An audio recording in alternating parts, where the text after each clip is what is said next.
Good morning students.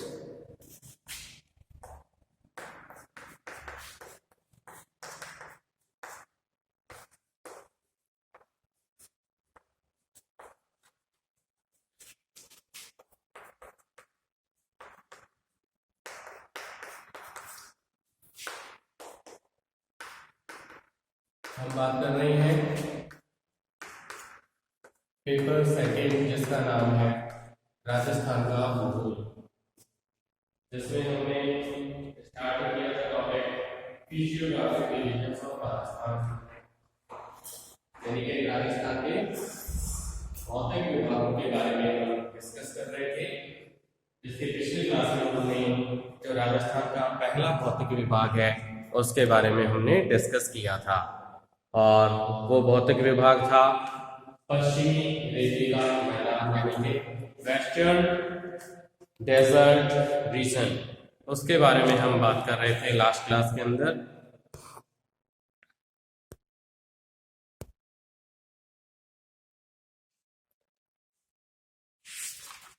जिसमें हम लोगों ने इसके बारे में काफी कुछ डिस्कस कर लिया था, जिसमें आपको राजस्थान का जो मरुस्थलीय भाग है, थार मरुस्थल का पार्ट है, उसके बारे में हम लोगों ने डिस्कस कर लिया था। तो राजस्थान का जो पहला भौतिक विभाग है, फिजियोग्राफिक डिवीजन है, वो हमने पढ़ लिया था लास्ट क्लास के अंदर। और इस क्लास के अंदर हम राजस्थान की सेकंड फिजियोग्राफिक डिवीजन्स को अब आगे डिस्कस कर रहे हैं, जिसका नाम आपको लास्ट क्लास के अंदर भी बताया था। आपको बताया था कि राजस्थान को मुख्य रूप से 4 प्रमुख भौतिक विभागों में डिवाइड किया गया है। पहला था वेस्टर्न डेजर्ट रीजन, यानी कि पश्चिमी रेतीला मैदान, जिसे थार मरुस्थल के नाम से भी जाना जाता है। और दूसरा पार्ट है Aravalli range and hilly region, यानी कि अरावली पर्वतीय और पहाड़ी प्रदेश के रूप में। तो दूसरा भौतिक विभाग हम आज पढ़ रहे हैं इस क्लास में, जिसका नाम है अरावली श्रेणी और पहाड़ी प्रदेश।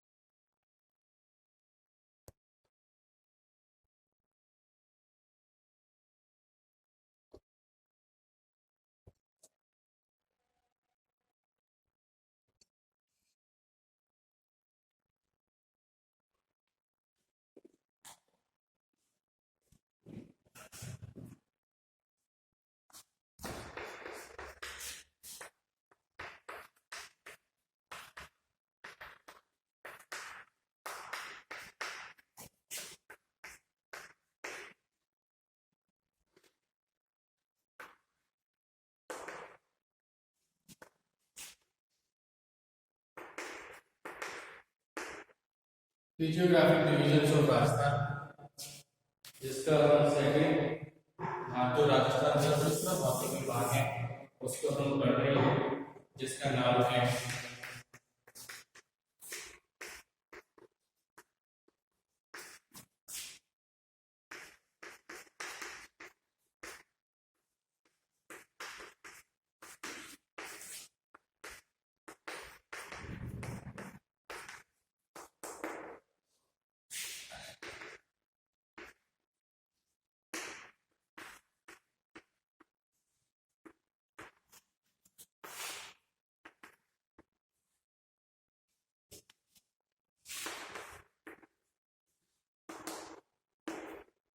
Aravalli range and hilly region, Aravalli श्रेणी और पहाड़ी प्रदेश।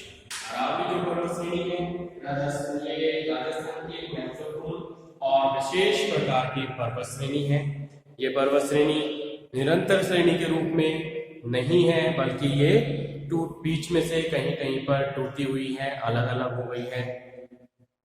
ये श्रेणी का जो विस्तार है ये राजस्थान में दक्षिण पश्चिम से लेकर उत्तर पूर्व में फैली हुई है, यानी कि राजस्थान के अंदर जो दक्षिणी भाग में सिरोही जिला है वहां से इसकी शुरुआत होती है, और उत्तर पूर्व में खेतड़ी तक इसका विस्तार पाया जाता है। सीकर के अंदर खेतड़ी तक इसका विस्तार है, और यहाँ तक है कि ये निरंतर श्रेणी के रूप में फैली हुई है। इसके बाद में यानी कि खेतड़ी तक के तो ये एक सीरीज के रूप में है, और उसके बाद में ये छोटी छोटी श्रृंखलाओं में बटी हुई दिल्ली तक फैली हुई पर्वत श्रेणी के रूप में है। तो ये राज्य के अंतर्गत एक कर्णवृत्त रूप में उत्तर पूर्व से दक्षिण पश्चिम दिशा की ओर दिल्ली से गुजरात के मैदान तक फैली हुई है।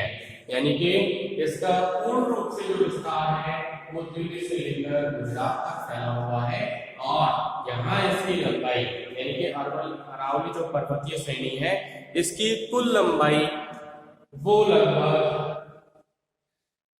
692 किलोमीटर की है। इसके विस्तार की हम बात करें तो ये राजस्थान में दक्षिण पश्चिम यानी कि साउथ वेस्ट में सिरोही से शुरू होती है, और उसके बाद में उत्तर पूर्व में ये आगे बढ़ते हुए इसका विस्तार है जो दिल्ली तक फैला हुआ है, और इसकी कुल लंबाई जो है यानी total length of this mountain series, इसकी कुल लंबाई है 692 किलोमीटर, और राजस्थान में जो इसकी लंबाई है वो लगभग 550 किलोमीटर की लंबाई है। यानी कि राजस्थान में अरावली पर्वत श्रेणी का मैक्सिमम पार्ट फैला हुआ है जो राजस्थान में लगभग 550 किलोमीटर की लंबाई में फैला हुआ है, और राजस्थान के अंदर खेतरी से उत्तर पूर्व की ओर खेड़ ब्रह्मा तक इसका विस्तार पाया जाता है, और अरावली पर्वत श्रृंखला विश्व की प्राचीन वलय पर्वत श्रृंखला है।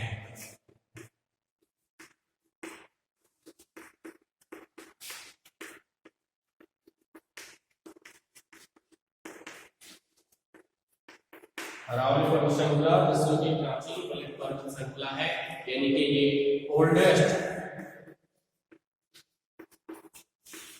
माउंटेन है।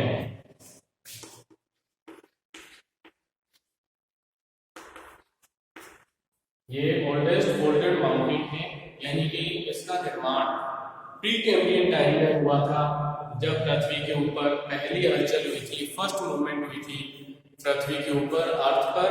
तो इसके द्वारा फर्स्ट मूवमेंट के द्वारा विश्व में फोल्डेड माउंटेन्स का डेवलपमेंट हुआ था, उनका उद्भव हुआ था, उनकी ओरिजिन हुई थी, जिसमें अरावली पर्वत श्रृंखला और यूएसए के अंदर यानी कि नॉर्थ अमेरिका जो कॉन्टिनेंट है, उत्तरी अमेरिका महाद्वीप के अंदर अपलेशियन जो पर्वतमाला है उनका निर्माण हुआ था, और ये दोनों पर्वत श्रेणियां विश्व की सबसे प्राचीन वलय पर्वत श्रेणियां हैं। ये राजस्थान में वर्तमान में जो स्थिति है एक अवशिष्ट रूप में है, यानी कि ये अवशेष रूप में है, अपनी अंतिम स्थिति के अंतर्गत ये पर्वत श्रेणी का विस्तार है।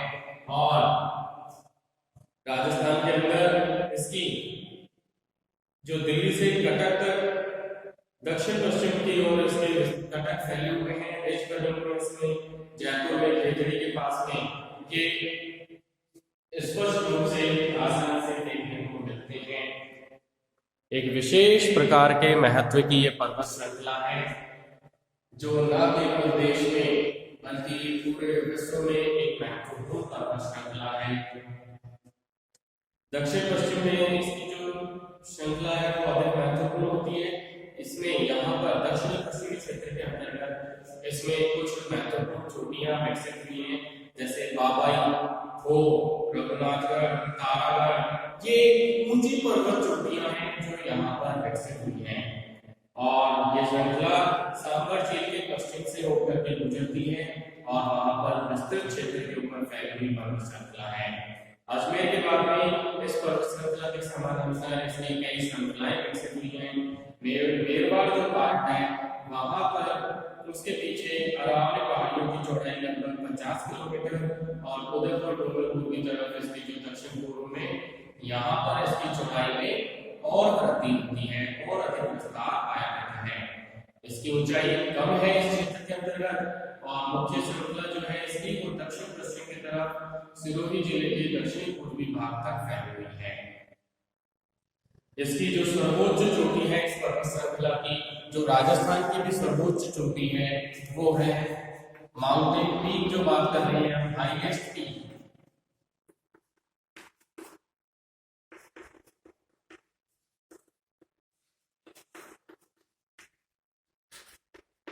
वो है गुरु शिखर।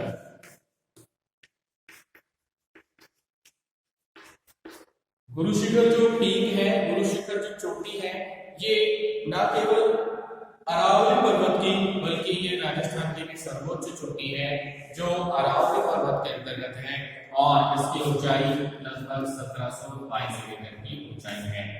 तो गुरु शिखर राज्य की और अरावली पर्वत की सर्वोच्च चोटी के रूप में है जो 1722 मीटर की चोटी है।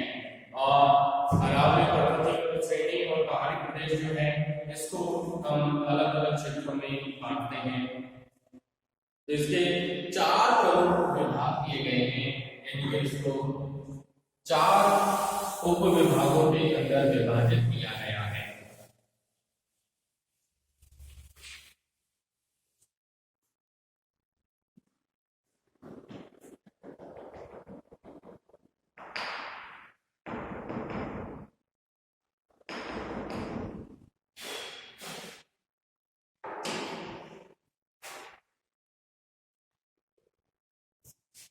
इसके 4 सब डिवीजन है, इनके 4 उप विभाग किए गए हैं इसके।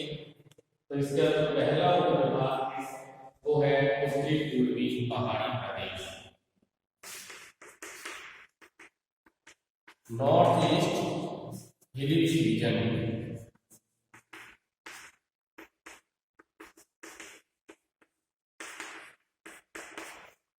नॉर्थ ईस्ट हिली रीजन यानी कि उत्तरी पूर्वी पहाड़ी प्रदेश। ये जो प्रदेश है ये जयपुर जिले के उत्तरी पश्चिमी भाग में और अलवर के अधिकांश क्षेत्र में फैला हुआ प्रदेश है। उत्तरी पश्चिमी जयपुर में और अलवर जिले में इस प्रदेश का विस्तार पाया जाता है, जिसको नॉर्थ ईस्ट हिली रीजन के अंतर्गत यानी कि उत्तरी पूर्वी पहाड़ी प्रदेश के अंतर्गत इसको रखा गया है।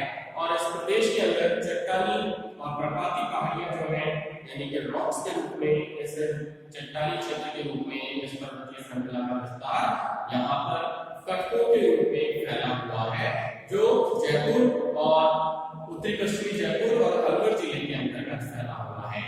इस क्षेत्र में अरावली श्रृंखला फाइलाइट और क्वार्ट्ज चट्टानों से निर्मित है, यानी कि इस प्रदेश के अंतर्गत जो अरावली की संरचना है वो फाइलाइट और क्वार्ट्ज चट्टानों से निर्मित है, जो पर्वतों के निर्माण में उपयोगी होती है, सहायक होती है।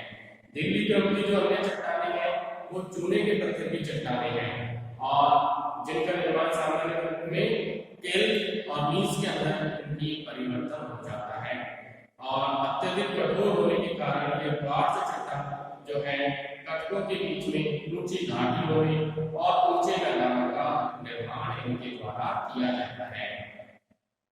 इस पर्वतीय प्रदेश या इस पहाड़ी प्रदेश की कुछ शाखाएं जो है पश्चिम में सीकर के अंदर श्री माधोपुर, नीम का थाना और खेतरी तहसीलों के अंतर्गत भी फैली हुई है।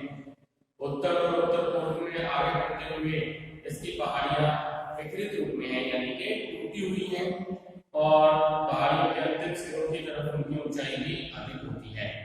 कुछ चोटियां इस क्षेत्र में 700 मीटर से भी अधिक ऊंचाई की पाई जाती है, जिसमें अलवर के अंदर यदि हम बात करें जो इस प्रदेश के अंतर्गत चोटियां पाई जाती हैं उसमें 700 मीटर से अधिक ऊंचाई वाली कुछ चोटियों का स्थान पाया जाता है, जिसमें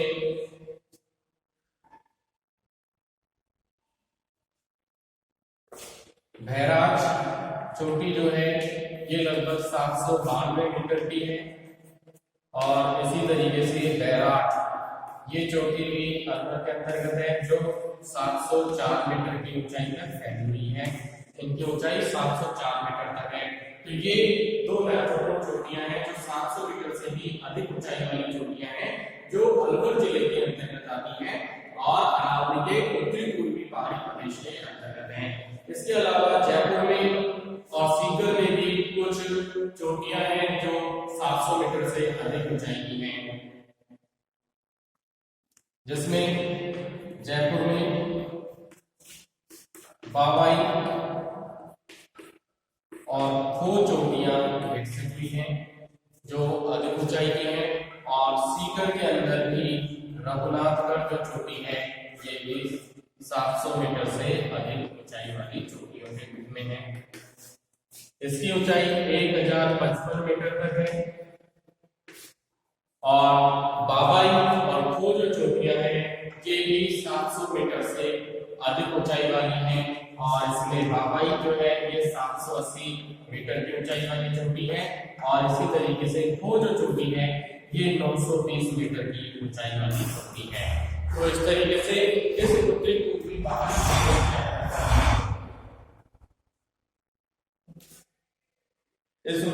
पहाड़ी प्रदेश के अंतर्गत 700 मीटर से अधिक ऊंचाई वाली चोटियों का विस्तार अरावली के उत्तरी पूर्वी भाग के अंतर्गत पाया जाता है, जो जयपुर, अलवर और सीकर के अंतर्गत है।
ये बात थी अरावली के पहले उप विभाग की, जिसको हमने उत्तरी पूर्वी पहाड़ी प्रदेश के अंतर्गत डिस्कस किया है। इसके बाद हम बात कर रहे हैं अरावली पर्वतीय प्रदेश की दूसरे उप विभाग के बारे में।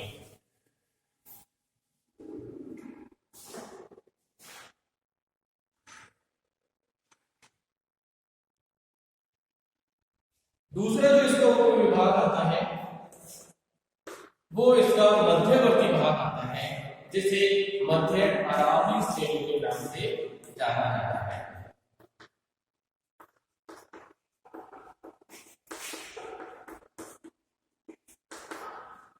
मध्य अरावली श्रेणी के नाम से इसे जाना जाता है, और इस प्रदेश के अंतर्गत अजमेर, जयपुर और टोंक जिले का जो दक्षिणी पश्चिमी भाग है वो इसके अंतर्गत आता है। तो मध्य अरावली श्रेणी में जयपुर, अजमेर और दक्षिणी पश्चिमी टोंक ये जिले इसके अंतर्गत आते हैं, जिनको मध्य अरावली श्रेणी के अंतर्गत रखा गया है। और इस क्षेत्र के उच्च प्रदेश पश्चिम में गहरे तटों के साथ में फैले हुए हैं, जो सांभर बेसिन के द्वारा उत्तर में अलवर की जो पहाड़ियां हैं उनके द्वारा, और पूर्व दिशा में करौली की जो उच्च भूमि है उसके द्वारा, और दक्षिण में बनास मैदान के बाहर इनकी सीमा का निर्धारण किया गया है। यानी कि ये इन सभी प्रदेशों सांभर बेसिन, अलवर की पहाड़ियां, करौली की उच्च भूमि और बनास मैदान के बीच का प्रदेश है, जो मध्य अरावली श्रेणी के रूप में विकसित हुआ है। और इसको भी दो महत्वपूर्ण भागों में डिवाइड किया जाता है। एक पार्ट है इसका शेखावाटी निम्न पहाड़ियों के रूप में, और दूसरा पार्ट है इसका मेरवाड़ पहाड़ियों के रूप में। इसको दो भागों में डिवाइड किया गया है। एक है शेखावाटी निम्न पहाड़ियां, और दूसरा जो इसका पार्ट है वो है मेरवाड़ पहाड़ियों के रूप में।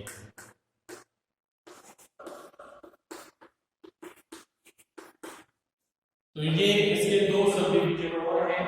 तो इस प्रदेश का जो भाग पहाड़ियां और निम्न गर्तों से जो बना हुआ भाग है उसे शेखावाटी निम्न पहाड़ियों के नाम से जाना जाता है। ये प्रदेश आंतरिक अपवाह का क्षेत्र है, और सांभर झील से प्रारंभ होने वाली सबसे लंबी जो श्रेणी है झुंझुनू जिले की सहना क्षेत्र तक इसका विस्तार है। और यहाँ पर जो छोटी छोटी पहाड़ियां इस प्रदेश के अंतर्गत पाई जाती हैं, जिसमें पुराना घाट, नाहरगढ़, आरा, डूंगर, राहेड़ी, तोड़ावाटी, इन सभी पहाड़ियों का विस्तार इन शेखावाटी निम्न पहाड़ियों के अंतर्गत पाया जाता है। इसके बाद इस मध्य अरावली श्रेणी का दूसरा भाग मेवाड़ पहाड़ियां हैं, जिसमें मारवाड़ के मैदान को मेवाड़ के उच्च पठार से अलग करने वाली पर्वत श्रेणी के रूप में मेवाड़ पहाड़ियों का विकास हुआ है, जो अजमेर के नजदीक से शुरू होकर के पहाड़ियों के समानांतर विकसित हुई चोटियों के रूप में ये दिखाई देती है। इसकी जो सर्वोच्च चोटी है, यानी कि मेवाड़ पहाड़ की जो सबसे ऊंची चोटी है, वो अजमेर के पास में लगभग 870 मीटर ऊंची है, जिसे तारागढ़ चोटी के नाम से जाना जाता है। यानी कि अजमेर में तारागढ़ जो चोटी है वो इस पर्वत श्रेणी की इस श्रेणी के सबसे ऊंची चोटी है, जो 870 मीटर की ऊंचाई वाली चोटी है।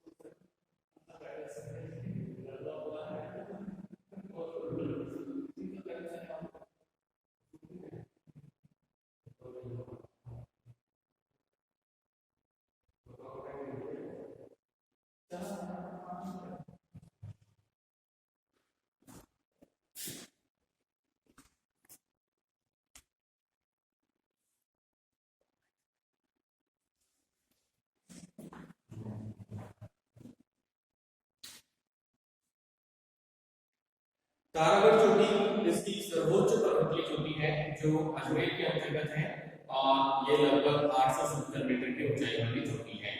और अजमेर के ऊपर जो पहाड़ियां हैं और घाटियां हैं, ये अजमेर के अंतिम सिरे तक फैली हुई हैं, जहां मेवाड़ पहाड़ियों में इनका मिला जाता है। तो इस तरीके से इस मेवाड़ पहाड़ी के अंतर्गत जो मध्य अरावली श्रेणी के अंतर्गत आता है, वो इसका डिस्कशन था। और इस प्रदेश की ये जो मेवाड़ पहाड़ों का प्रदेश है, इसकी जो औसत ऊंचाई है वो 550 मीटर है। तो ये बात थी अपनी मध्य अरावली श्रेणी के बारे में। इसके बाद नेक्स्ट जो पार्ट आता है अरावली पर्वत श्रेणी का, वो है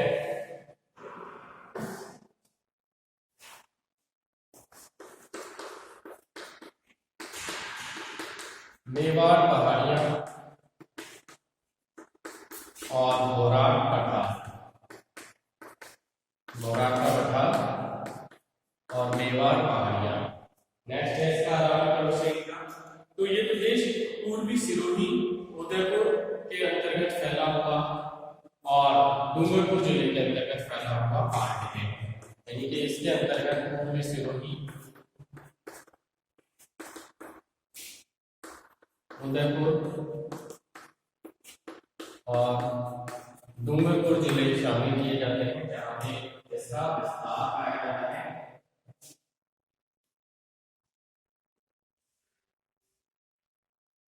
महान भारतीय जो जल विभाजन रेखा है, ये उदयपुर जिले के उत्तर से उदयपुर के बाहर पूर्व की ओर मुड़ने से पहले ही दक्षिण पश्चिम दिशा तक फैली हुई है।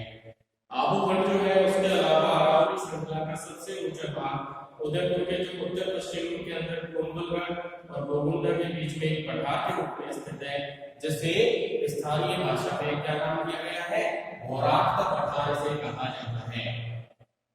और यहाँ समुद्र तल से ऊंचाई वाले जो भाग है, उसमें जैसलमेर लगभग 300 मीटर की ऊंचाई पर, ऋषभदेव 400 मीटर की ऊंचाई पर, गोकुंडा 840 मीटर की ऊंचाई पर, सायरा 900 मीटर, कोटड़ा 450 मीटर की ऊंचाई पर स्थित भूभाग है। कुछ चोटियां जो है वो लगभग समुद्र तल से 1300 मीटर से भी अधिक ऊंचाई वाली चोटियां हैं। जरगा पर्वत जो है वो इसमें उच्चतम चोटी यहाँ पर फैला हुआ है, जिसमें यानी कि जरगा पर्वत इसकी सर्वोच्च चोटी के रूप में है, जो 1223 मीटर की ऊंचाई पर स्थित है। इस प्रदेश की सर्वोच्च चोटी के रूप में है। पूर्वी सिरोही में सुदूर पश्चिम में स्थित कटक अधिक ऊंचे नहीं है लेकिन तीव्र ढाल वाले और ऊबड़ खाबड़ है, जिनको स्थानीय भाषा के अंदर भाकर नाम से जाना जाता है। जैसलमेर से और आगे पूर्व में लासरिया का कटा और विच्छेदित पठार यहीं पे है, और यहीं से पहाड़ियों की जो शाखाएं हैं वो प्रतापगढ़ तक फैली हुई है। घोराट पठार से पूर्व की ओर कई पर्वत स्थलों का यहाँ पर विस्तार पाया जाता है, जिनमें से दक्षिण सिरे का जो पर्वत है वो अधिक महत्वपूर्ण है। क्यों? क्योंकि ये अरब सागर और बंगाल की खाड़ी के बीच में जल प्रवाह के लिए जल विभाजन का कार्य करता है। तो इस क्षेत्र के अंतर्गत मेवाड़ पहाड़ियों को जो घोराट के पठार है, यहाँ पर कुछ पहाड़ियां दस्तरीनुमा आकृति वाले उदयपुर बेसिन को घेरे हुए हैं, जिसे स्थानीय भाषा में गिरवा नाम से जाना जाता है। और गिरवा जो होता है इसका मतलब होता है कि चारों ओर से घिरा हुआ पर्वतीय क्षेत्रों से घिरा हुआ भूभाग, जिसे गिरवा के नाम से जाना जाता है। और गिरवा का जो अर्थ होता है वो पहाड़ियों की श्रृंखला से होता है। इसके बाद इसका अरावली श्रेणी का चौथा भूभाग जो आता है, नेक्स्ट आता है इसका, वो है आबू पर्वत खंड। इसके 4 उपविभाग थे, जिसमें हमने तीसरा ये अभी पढ़ा है मेवाड़ पहाड़ियों और घोराट के पठार, और चौथा जो उपविभाग है वो है आबू पर्वत खंड के रूप में। ये इसका महत्वपूर्ण पार्ट है। इस प्रदेश में जो पहाड़ियां हैं वो मुख्य रूप से क्वार्ट्ज चट्टानों से, क्वार्ट्ज चट्टान वो भी कौन सी, कठोर क्वार्ट्ज चट्टानों से इस पूरे प्रदेश का निर्माण हुआ है।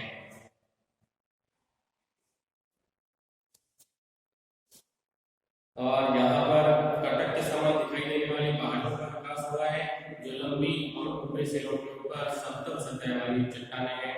इनके जो पार्श्व दीवार है, जो किनारे हैं वो दीवारों के समान है। आबू पर्वत 19 किलोमीटर लंबा और 8 किलोमीटर की चौड़ाई वाला पठारी भूभाग है, जो समुद्र तल से 1200 मीटर की ऊंचाई पर स्थित है। ये एक एनिमल पठार के रूप में है, जो कई चोटियों से घिरा हुआ है। और पर्वत स्कंद और उनके बीच में जो स्थित घाटियां हैं, उनके द्वारा पूर्व और दक्षिण के जो धरातलीय भाग है वो छिन्न भिन्न रूप में बटा हुआ है। और इसके अंदर, इस भूभाग के अंतर्गत चट्टानों के विशालतम खंड भाग हैं, जो पहाड़ी के शिखर के साथ में खड़े हुए दिखाई देते हैं।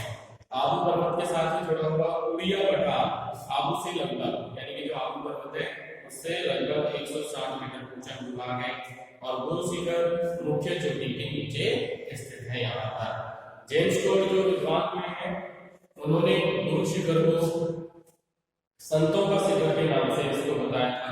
ये हिमालय और नीलगिरी जो पर्वत श्रृंखला है दक्षिण में, उसके बीच में सबसे ऊंची चोटी के रूप में फैला हुआ है। गुरु शिखर के आसपास जो अन्य चोटियां हैं, उनमें शेर चोटी गुरु शिखर की अभी जैसा आपने बताया था 1722 मीटर की ऊंचाई वाली चोटी है। उसके अलावा यहाँ पर 1597 मीटर की ऊंचाई वाली शेर चोटी, 1380 मीटर ऊंचाई वाली अचलगढ़ चोटी, और दिलवाड़ा के पश्चिम में 3 अन्य चोटियों का यहाँ पर विस्तार पाया जाता है, जो इस आबू पर्वत खंड के बीच में महत्वपूर्ण रूप से स्थित है। आबू पर्वत के जो पश्चिमी क्षेत्र है, वहां पे आबू और चौधरी पर्वत श्रेणियों का भी विस्तार हुआ है। और इसके पश्चिमी क्षेत्र में जसवंतपुरा जो पर्वतीय क्षेत्र है, वहां पर वन क्षेत्रों के साथ साथ मुख्य रूप से डोरा पर्वत का विस्तार यहाँ पर पाया जाता है।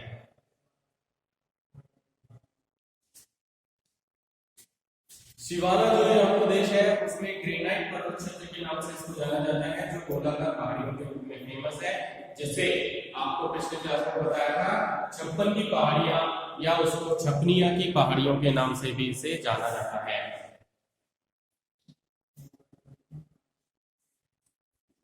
तो ये बात थी अपनी अरावली पर्वत श्रेणी और पहाड़ी प्रदेशों के बारे में, जिसको आज हमने इस क्लास के अंदर डिस्कस किया है। और इसके साथ ही जो दूसरा पार्ट है राजस्थान का फिजियोग्राफिक डिवीजन का, वो यहाँ हम इसको कंप्लीट करते हैं। और इसके साथ ही राजस्थान के 2 डिवीजन्स, पहला हमने पश्चिमी रेतीला मैदान वेस्टर्न डेजर्ट रीजन को डिस्कस किया था, और आज हमने अरावली माउंटेन्स के बारे में डिस्कशन किया है। बाकी का हम आगे नेक्स्ट क्लास के अंदर डिस्कस करेंगे।